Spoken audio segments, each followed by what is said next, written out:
Hi, my name is Freddy Sayao Garzon. I am 22 years old. I am single.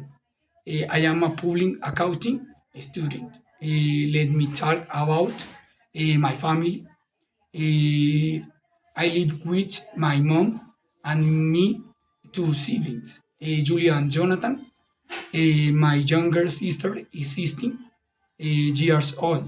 She is finishing her high school, and my older brother has his own business.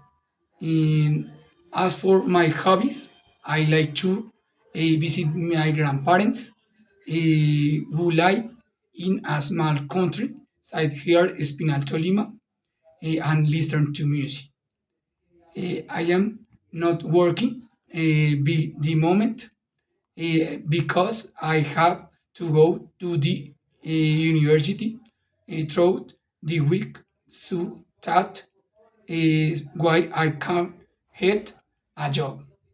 After I finish my degree, my plans for the future are to get a job paying some debts that I occurred, and to start getting saying things that I need, and if I can continue studying, I will too.